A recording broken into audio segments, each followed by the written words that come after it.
Hello बच्चों, तो आज ना हम आपके कंट्रोल एंड कोऑर्डिनेशन वाले चैप्टर के कुछ ना इंपॉर्टेंट क्वेश्चन कर लेते हैं जो आपके पीवाईक्यू में आए हुए हैं। ठीक है, तो देखो एक बार पहला जो हमारा क्वेश्चन है, मैं इसकी एक बार वन शॉट लूंगी, कल देखते हैं, आज हम इसे क्वेश्चन कंप्लीट करते हैं। देखो सबसे पहले हमारा क्वेश्चन है कि हमारी जो ब्रेन का सबसे लार्जेस्ट पार्ट कौन सा है। तो हमने बताया था जो सेरेब्रम होता है उसमें आपके सबसे ज्यादा न्यूरॉन पाए जाते हैं।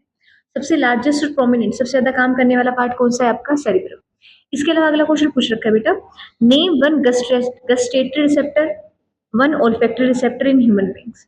गस्टेटरी रिसेप्टर्स बेटा मैंने आपको ये बोला था, आपके 5 सेंस ऑर्गन है, 5 जगह आपके रिसेप्टर पाए जाते हैं। तो जो आपके टेस्ट बर्ड्स में जो रिसेप्टर पाए जाते हैं उन्हें हम कहते हैं गस्टेटरी रिसेप्टर बेटा। और जो आपकी स्मेल के लिए आपके नाक में रिसेप्टर पाए जाते हैं उन्हें हम बोलते हैं olfactory रिसेप्टर। उसके बाद ये बोल रखा है कि आपके पास इस फ्लो चार्ट में आपके ए और बी को पहचानो। तो सबसे पहले समझो, डेंड्रियाट से जो इन्फॉर्मेशन आती है वो किसके पास आती है, सेल बॉडी। हमने डायग्राम बनाया था, ये हमारा डेंड्रियाट था, इस तरीके से हमारी सेल बॉडी थी, ये हमारे डेंड्रियाट्स थे। इसके बाद एक्सोन था और इसके बाद आपकी आपकी सिनेप्टिक लोब या एक्सोन टर्मिनल था। सबसे पहले डेंड्रियाट्स होते हैं, डेंड्रियाट्स के बाद इन्फॉर्मेशन किसके पास आती है बेटा, सेल बॉडी। तो ए क्या होगा, सेल बॉडी, और बी क्या होगा आपका, उसके बाद आती है आपकी एक्सोन, तो बी क्या होगा आपका, एक्सोन। इसके बाद देखो हमारे पास मेन फंक्शन पूछ रखे हैं फॉलोइंग के। सेंसरी न्यूरॉन क्या होते हैं बेटा, सेंसरी न्यूरॉन वो होते हैं जो आपके रिसेप्टर से, वो न्यूरॉन जो आपके ब्रेन तक सिग्नल लेके जाते हैं। मतलब सेंसरी न्यूरॉन वो होंगे जो आपके किसी ऑर्गन से स्टिमुलाई को लेके जाएंगे किसके पास, आपके सेंट्रल नर्वस सिस्टम के पास। ठीक है, क्रेनियम क्या होता है आपका, देखो एक पॉइंट बचता है आपका, पॉइंट ये है कि जो आपका ब्रेन है उसको, ब्रेन को और आपकी स्पाइनल कोड को सेव कौन करता है, उसको बचाता कौन है। तो बेटा ब्रेन को आपका क्रेनियम बचाता है। क्रेनियम क्या होता है, एक ब्रेन बॉक्स होता है बोन्स का। नोटिस करो आपके सर पे बालों के नीचे एक हड्डियों का बॉक्स है बेटा, उसे हम क्रेनियम बोलते हैं। और आपकी वर्टिब्रल कॉलम जो आपकी, हमने कहा था कि आपके जो ब्रेन और स्पाइनल कोड होते हैं उनको बचाता कौन है, देखो तो ये आपका ब्रेन है, ये आपकी स्पाइनल कोड है। स्पाइनल कोड क्या थी, पूरे न्यूरॉन का गुच्छा आपकी स्पाइन पीछे की तरफ से होता हुआ ब्रेन को घेर रहा था। तो बेटा यहाँ पे न्यूरॉन के गुच्छे को बचाने के लिए क्या हो गया, आपकी वर्टिब्रल कॉलम, क्या हो गया आपकी हड्डियों की वर्टिब्रल कॉलम, इस तरीके से। तो आपके ब्रेन को बचाता है क्रेनियम और आपकी स्पाइनल कोड को बचाता है आपका वर्टिब्रल कॉलम। बेटा इंपॉर्टेंट क्वेश्चन है, ठीक है। तो उसके बाद आपके मोटर न्यूरॉन, मोटर न्यूरॉन कौन से होते हैं, आपके ब्रेन से जो सिग्नल लेके आते हैं आपके ऑर्गन के पास, उसे हम क्या कहते हैं, आपके मोटर न्यूरॉन। सेंसरी कौन से होंगे, जो ऑर्गन से ब्रेन के पास लेके जाएंगे, और ब्रेन से ऑर्गन के पास कौन लेके आएगा, आपके मोटर न्यूरॉन्स लेके आएंगे। ठीक है ना बेटा, ये सच में इंपॉर्टेंट क्वेश्चन है, इनको एक बार नोट कर लेना। देखो आपके, ये भी बता रही हूँ मैं कहाँ कहाँ से किस किस साल से आए हुए हैं। अब देखो अगला क्वेश्चन ये है, why does the flow of signal in synapse from axonal end of one neuron to dendritic end of another neuron take place but not in reverse direction. ये यूं कहना चाह रहे हैं, एक्सोन से साइनेप्स जाता है सिग्नल, साइनेप्स से दूसरे डेंड्रियाट्स के पास जाता है, फिर एक्सोन के पास जाता है, फिर साइनेप्स के पास जाता है। ऐसा क्यों नहीं होता कि सिग्नल उल्टा पड़ जाए, मतलब ये पूछना चाह रहे हैं कि आपका सिग्नल उल्टा क्यों नहीं पड़ता है। तो इन्होंने क्या बोला है कि आपके सबसे पहले देखो जनरली इन्होंने बोला कि आपके पास सबसे पहले साइनेप्स पाया जाता है। साइनेप्स क्या था, आपके एक न्यूरॉन का एंडिंग और दूसरे न्यूरॉन की बिगनिंग के बीच में जो स्पेस था उसे हमने साइनेप्स बोला था। बेटा साइनेप्स जो होता है वहां पे कौन सिग्नल आते हैं, केमिकल। कौन सिग्नल आते हैं बेटा, केमिकल, जिन्हें हम बोलते हैं न्यूरोट्रांसमीटर। क्या बोलते हैं बेटा, न्यूरोट्रांसमीटर। ये जो न्यूरोट्रांसमीटर होते हैं ना, इनके सिग्नल को रिसीव करने के लिए जो रिसेप्टर होते हैं, क्या होते हैं, रिसेप्टर। बेटा ये नीचे वाले न्यूरॉन के पास ही मिलेंगे। अगर ये सिग्नल ऊपर जाना चाहे तो ऊपर इसे क्या मिलेगा, एक्सोन टर्मिनल से एक्सोन मिलेगा। एक्सोन में उस केमिकल सिग्नल के रिसेप्टर होते ही नहीं है, इसीलिए जो आपका फ्लो इंफॉर्मेशन है वो किस रहता है, एक डायरेक्शन में रहता है। तो इन्होंने एक लाइन बोली है, देखो जो न्यूरोट्रांसमीटर है वो रिलीज होता है आपके सिर्फ किस एरिया में, साइनेप्स वाले एरिया में।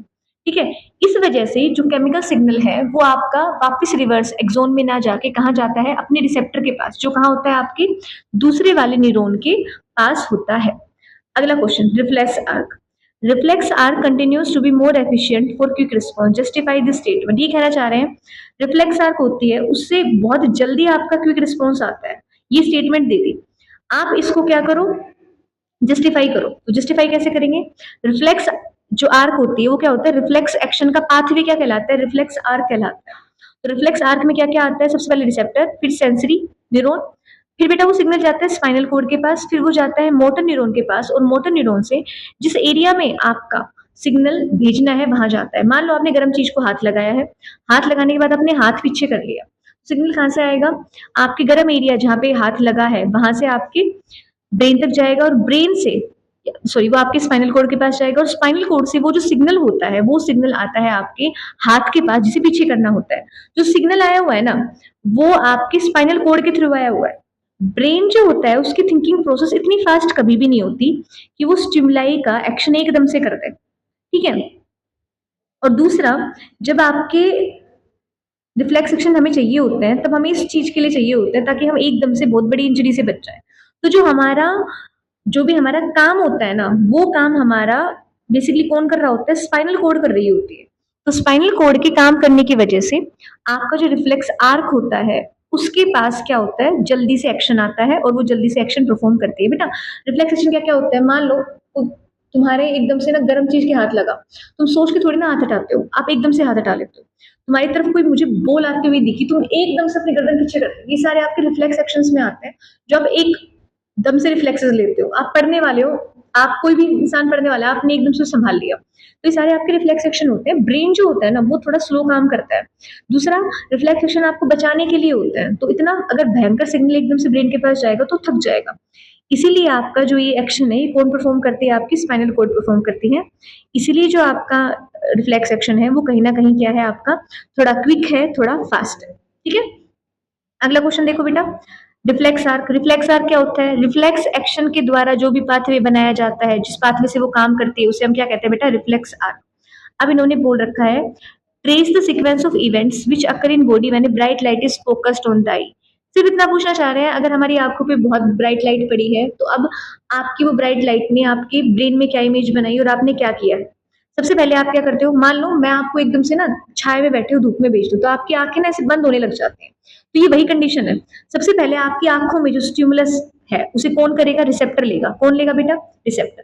रिसेप्टर के बाद वो किसके पास जाएंगे? Sensor neuron. किसके पास जाएंगे? Sensor neuron. सेंसर न्यूरॉन किसके पास लेके जाएंगे बेटा? ब्रेन। किसके पास लेके जाएंगे? ब्रेन। ब्रेन के पास वो किसके बाद आएगा? Motor neuron. मोटर न्यूरॉन का मतलब उस एरिया में जहां पे आपकी आई प्रेजेंट है। Action by I muscle. Motor neuron किसको सिग्नल देंगे? आपकी आईज की मसल को सिग्नल देंगे। आईज की मसल का सिग्नल आते ही आपकी प्यूपिल कॉन्ट्रैक्ट कर जाएंगी, आपकी आंखें से बंद कर जाएंगी, आपके अंदर की प्यूपिल क्या कर जाएंगे? कॉन्ट्रैक्ट। ठीक है। सिंपली ये पूछा हुआ है कि आपको स्टिमुलस जहां से मिलेगा, जिस सेंसरी ऑर्गन पे आपको स्टिमुलस मिल रहा है उसका एक पाथवे बना देना है आराम से, ठीक है ना। नेक्स्ट क्वेश्चन दे लो। आपको न्यूरॉन का एक डायग्राम बनाना है, उसके बाद आपको ब्रेन के वो पार्ट बताने हैं जो बहुत ज्यादा सोचते हैं। दूसरा आपका पोस्चर बैलेंस करते हैं। बहुत सिंपल है। तो न्यूरॉन का डायग्राम बना देना बेटा। ये आपके डेंड्रियाट्स है, ये आपकी सेल बॉडी है, ये न्यूक्लियस है, ये आपका एक्सोन है, और ये आपकी क्या है? Nerve ending.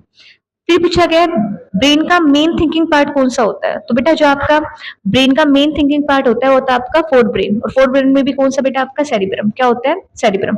और आपका वो वाला पार्ट ब्रेन का जो कि पोस्चर बैलेंस करता है वो कौन सा है? आपका सेरिबेलम। और किसका पार्ट है? आपके हिंड ब्रेन का। किसका पार्ट है बेटा? आपके हिंड ब्रेन का। अब अगला क्वेश्चन पूछा गया है कि ब्रेन के 3 एरिया बताओ और उनके फंक्शन बताओ। ठीक है, तो ब्रेन के 3 एरिया बताओ। Fore brain, mid brain, hind brain. Fore brain सबसे ज्यादा सोचता है, सबसे ज्यादा काम करता है, हियरिंग, स्पीच और साइड साइड मतलब दिखने के सारे रिसेप्टर, सारी एक्टिविटीज इसी के पास होती है। मिड ब्रेन क्या करता है? आपके हेड और नेक और ट्रंक का, जब आपसे कोई कहता है भाई पीछे देख, तो आपका हेड, नेक और ट्रंक एक साथ पीछे जाता है। इस एक्शन को कौन कंट्रोल करता है बेटा? आपका मिड ब्रेन कंट्रोल करता है। हिड ब्रेन में आपके 3 पार्ट थे, पोन्स, सेरिबेलम और मेडुला। पोन्स का काम होता है आपकी रेस्पिरेशन का। रेस्पिरेशन मतलब आपकी जो सांस लेने की गति है उसको मेंटेन करना। पोस्चर, जो आप सीधे चलते हैं उसको मेंटेन करना। और दूसरा आपका इनवॉलेंट्री एक्शन, जैसे ब्रीदिंग, स्वेलोइंग, कफिंग, स्नीजिंग को कंट्रोल करना। उसके बाद देखो, state 1 example of chemotropism. Chemotropism क्या होता है? केमिकल की तरफ आकर्षण। किसका? प्लांट का। तो हमने क्या पढ़ा था? हमने कहा था कि आपकी जो पोलन ट्यूब होती है वो आपकी ओव्यूल या ओवरी की तरफ ही आती है, हमेशा ओव्यूल की तरफ ही आती है। उसे हमने क्या कहा था भाई? Chemotropism. What is meant by tropic movement? Tropic movement क्या थी बेटा? ऐसी मूवमेंट जिसमें ऐसी मूवमेंट्स जिसमें क्या हो आपका, एक तरीके से जिस डायरेक्शन में आपका स्टिमुलस आया है, ठीक है, उस डायरेक्शन में ही आपकी मूवमेंट हो जाए, उसे हमने क्या कहा था बेटा? Trophic movement. क्या कहा था? Trophic movement. ठीक है। अब अगला क्या है हमारा? अगला एक बार देखो आप, आज वाला तो देखो, ट्रोपिक मूवमेंट में क्या आया था, फोटोट्रोपिज्म, मतलब जिस जगह स्टिमुलस दिया जाए उसी जगह आपकी डायरेक्शन हो जाए ग्रोथ की, उसे हमने क्या कहा था, ट्रोपिक मूवमेंट कहा था। और एग्जांपल क्या था इसका, फोटोट्रोपिज्म था, कीमोट्रोपिज्म था। स्टिमुलस मिला लाइट का तो प्लांट किसकी तरफ चल दिया था, लाइट की तरफ चल दिया। अगला है, प्लांट में दो तरह की मूवमेंट पाई जाती है, दोनों का नाम बताओ। पहला होता है नेस्टिक मूवमेंट, ऐसी मूवमेंट जिसमें आपके स्टिमुलस की तरफ ग्रोथ ना हो, उसे हमने क्या कहा था, नेस्टिक मूवमेंट। ये क्या होती है, इंडिपेंडेंट ऑफ ग्रोथ होती है। एग्जाम्पल था touch me not plant, mimosa pudica. Trophic movement क्या थी बेटा, जिस साइड आपको स्टिमुलस मिले उसी साइड आपकी ग्रोथ हो जाए, उसे हमने क्या कहा था, ट्रोपिक मूवमेंट। जैसे आपका फोटोट्रोपिज्म, लाइट की तरफ मूवमेंट। अगला क्वेश्चन है बेटा, व्हाट इज जियोट्रोपिज्म, किसी भी पानी की तरफ मूवमेंट, प्लांट की रूट्स का पानी की तरफ मूवमेंट क्या कहलाता है, आपका जियोट्रोपिज्म कहलाता है। अगर मान लो आपने यहाँ पे प्लांट उगाया है, यहाँ पे आपका पानी का कुआं है, तो आपकी रूट्स खुद से उस पानी की तरफ चली जाएगी, जिसे हमने क्या कहा था, आपका जियोट्रोपिज्म कहा था। ठीक है बेटा, ये मैंने आपको 12 क्वेश्चन कराए हैं इस चैप्टर के। बेटा ये 12 क्वेश्चन एक तो आपकी नोटबुक में होने चाहिए, और ये आपका होमवर्क है। मैं जब आप आओगे तो मैं जितने भी क्वेश्चंस मैंने अब तक करवाए हैं ना, मैं इन सब में से मिक्स करके टेस्ट लूंगी आप। तो आप एक तो इसको ना, ये पीडीएफ बिल्कुल क्लियर है बेटा, आप इसको हायर क्वालिटी पे देखना, एचडी क्वालिटी पे देखना, सेव करके मत देखना डेटा सेवर पे। डेटा सेवर पे तो आपको कुछ भी नहीं दिख सकता, ठीक है ना बेटा। जहां तक इसकी पीडीएफ की बात है बेटा, आपको इसी के अंदर से बनाना पड़ेगा। इसकी जो पीडीएफ है वो मैं आपको ग्रुप में नहीं भेजूंगी, तो आप नोट्स बना लेना, ये क्वेश्चन याद कर लेना, आपका ये चैप्टर ऑलमोस्ट रिवाइज हो जाता है इस वाले सारे क्वेश्चन से। ठीक है बेटा, मिलते हैं दूसरी क्लास में।